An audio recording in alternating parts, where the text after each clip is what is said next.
As the survival horror genre evolves, we see more and more developers finding ways to take the classic mechanics and present them in ways that fit into modern gaming. Developer Rose Engine is trying to keep your heart racing in their sci-fi survival horror title Signalis. Each moment of gameplay tends to create more questions for the player as they push forward. Strangely, Signalis is one nightmare that I couldn't turn away from.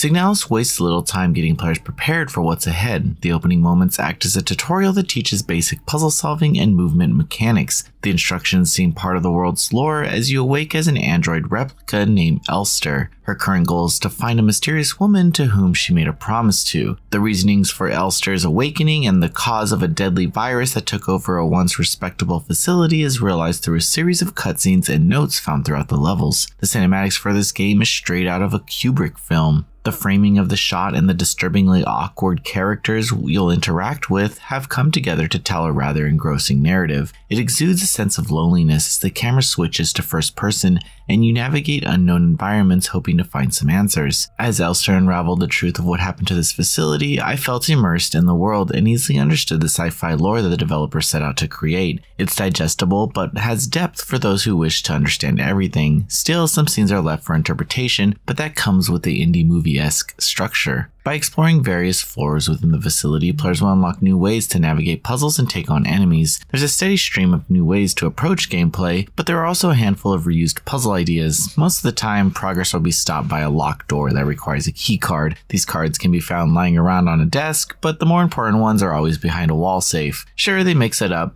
with puzzles to find the code, but I found the wall safe puzzle to be used way too many times in the early game. Regardless, puzzle solving becomes challenging in later levels, which is the total opposite of the almost hand-holding nature of the opening chapter. I found myself pushed to a few moments of what the F do I do, but then the solution came to me. There's a great balance of hints provided that point you in the right direction, but there are some genuinely clever puzzles on every floor. To progress, players will combine items, use a radio that broadcasts helpful codes, or do an out-of-pocket event like finding a key card using an X-ray or completing a circuit board. I was never brought to a halt while attempting to figure out how to unlock a door. Still, exploration can be challenging as it becomes tougher to see what you can't interact with in the environments. There's often something that may look like ammo or a particular item, only to find out that it's nothing. Combat is a battle of ammo, conservation, and patience. The enemies in the game are pretty scary and sometimes way too fast, which only makes them more intimidating. I'll say right now, if you can run past them, do it because ammo isn't dropped too often. Other equipable items can also ward off enemies, such as a stun baton or flare, but I'd say to still try to run. Inventory management is crucial as you only have room for 6 items. Just know this before rushing into an enemy-filled room for an item only to realize that you didn't have space for it. Storage containers are bundled with save points across the level, which leads me to talk about the menu design. I really liked the map layout and found the item organization easy to navigate. The limited space is annoying, but I enjoyed the extra layer of tension. You're constantly questioning your loadout before taking on challenging areas, and thankfully the developers are nice enough to have save points before a major boss battle. If you have to shoot down an enemy, you must first aim and wait for a good shot. This creates even more tension, but it can also be frustrating when you're pinned against the wall trying to escape. Elster will do a sort of melee push if the enemy is too close, but I had to get used to this action and suffered a few hits before understanding it. The pixel graphics are what initially grabbed my attention. After that, I was easily immersed in the gloomy world. I pored over each note and did my best to understand the cause of this deadly event. I never expected to feel this connected to an experience, but I enjoyed every moment of gameplay, even through the challenging and scarier encounters.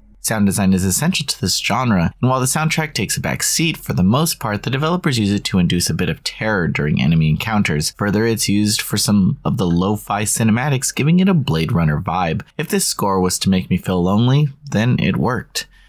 Signalis will be the weekend horror adventure you want to discuss with your friends. It's challenging, engaging, and nightmarishly fun.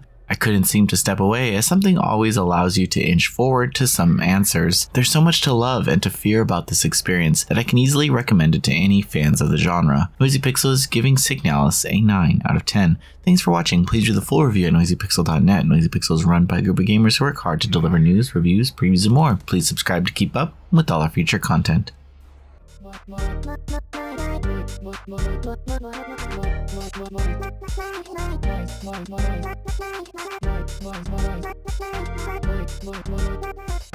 NoisyPixel.